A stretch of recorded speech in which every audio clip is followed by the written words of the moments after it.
Sabah, Malaysia, is experiencing the most catastrophic seismic rupture in its modern history, and it is actively tearing the coastal capital apart. A 7.1 magnitude tremor struck at a record-breaking depth of 619 kilometers. More than 5.6 million people were exposed to violent shaking across 4 different nations in Kota Kinabalu. 72 high-rise buildings are currently flashing structural failure warnings, but here's the detail that tells the real story. In a single frantic moment on the 4th floor of the Surya Sabah Mall, an emergency stairwell completely detached from the main concrete frame. It dropped 24 fleeing shoppers into absolute darkness. The concrete did not even crack first. It just vanished. To understand how Malaysia arrived at this moment, you have to look at the 72 hours before the Earth split. On Thursday, anomalous deep crust pressure spikes were recorded along the Philippine Sea Plate. By Friday evening, local marine life along the Kudat coastline exhibited mass beaching behaviors. This is a well-documented precursor to deep tectonic shifts. But official warnings were never triggered. At exactly 12:57 a.m. local time on Monday, the Indo-Australian and Eurasian plates violently slipped. The initial P wave shot upward through 619 kilometers of mantle. It struck the bedrock of Borneo with the force of 50 atomic bombs. Seismographs in nearby Singapore, over 1,000 miles away, spiked into the red zone. Within 3 minutes, the power grid across Sabah's west coast completely collapsed. Over 2 million residents were plunged into a terrifying blackout. First responders, navigating entirely by headlights, found entire arterial highways sheared in half. The tremor lasted an agonizing 40 seconds, but the structural degradation continued long after the ground stopped moving. Concrete facades rained down on empty vehicles. Bridges connecting rural mountain communities in Borneo structurally unspooled. Entire valleys were cut off from immediate medical access. Every official protocol was rendered useless in the span of 1 minute. And then, it got worse. The primary regional hospital's backup generators failed simultaneously. Hundreds of critical patients were trapped in dark, heavily damaged wards, with no life support systems functioning. Tariq bin Osman, a 42-year-old night shift engineer, was inspecting a subterranean water main beneath Kota Kinabalu when the initial S-wave hit. He radioed his surface team that the concrete tunnel was actively shrinking. His final transmission was simply the sound of rushing, pressurized water. He was swept under 6 meters of collapsed urban infrastructure.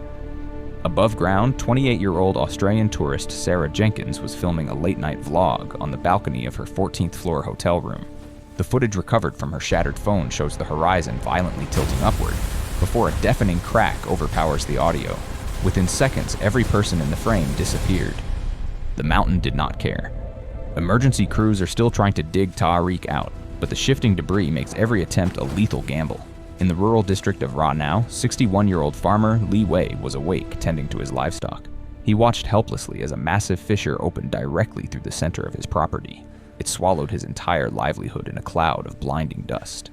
He survived only by clinging to the roots of an ancient banyan tree as the soil liquefied beneath his boots. His family home of 40 years was erased in a single geological heartbeat, and this is where it gets worse. What caused this unprecedented destruction was a rare phenomenon known as a deep focus megathrust. Professor Razmadi Fauzi from the Department of Geography at University Malaysia explained the mechanics to the New Straits Times. He stated that the earthquake occurred on a subducted slab rather than along a traditional fault system. This allowed it to accumulate unfathomable stress before experiencing eventual catastrophic failure. The key technical term here is oblique thrust faulting. Essentially, the tectonic plates did not just grind past each other. One violently shoved the other downward. It acted like a compressed spring, suddenly releasing its tension directly toward the surface. The extreme depth of 619 kilometers meant the energy radiated outward in a massive, expanding cone. It struck a vastly larger geographic area than a shallow quake. But that was only half the problem. Decades of rapid, under-regulated urban expansion in Kota Kinabalu resulted in thousands of structures built on soft, reclaimed coastal land. This loose soil underwent severe liquefaction. It amplified the seismic waves and turned solid ground into a deadly, shifting liquid. Nearly every foundational pillar in the commercial district was compromised. The cascading consequences of this deep earth rupture are staggering. Currently, 14,500 individuals are under mandatory evacuation orders across northern Borneo. 4 major provincial highways are completely impassable. They're severed by deep fissures and secondary landslides. 31 schools have been declared structurally condemned. An entire generation of students is left without a safe place to learn. The official death toll stands at 108 bodies found. Authorities admit this number will climb as rubble is cleared.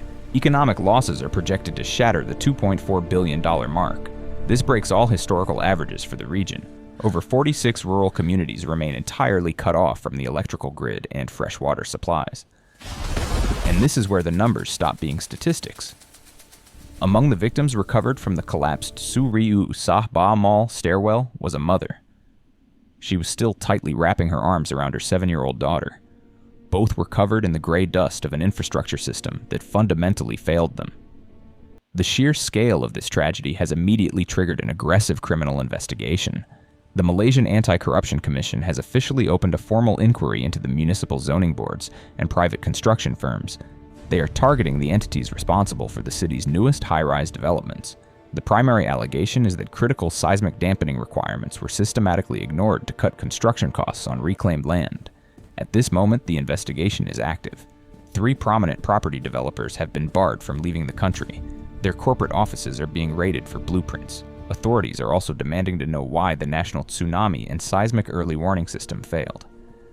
It did not issue even a localized alert to mobile devices in the moments before the shaking began. Families of the victims are already preparing class action lawsuits. They are demanding answers from a government that assured them their homes were safe. The question across all 3 affected nations is the same. How do you rebuild a coastal city when the very ground it stands on has proven to be an unpredictable liquid trap? And if the most sophisticated deep earth monitoring systems cannot warn millions of sleeping citizens, what good is the technology? What does it mean that the architectural progress we celebrate is ultimately the exact thing that buries us when the earth decides to move? Somewhere near Sabah tonight, the cold wind blows through the shattered glass of darkened skyscrapers, howling over streets that no longer connect.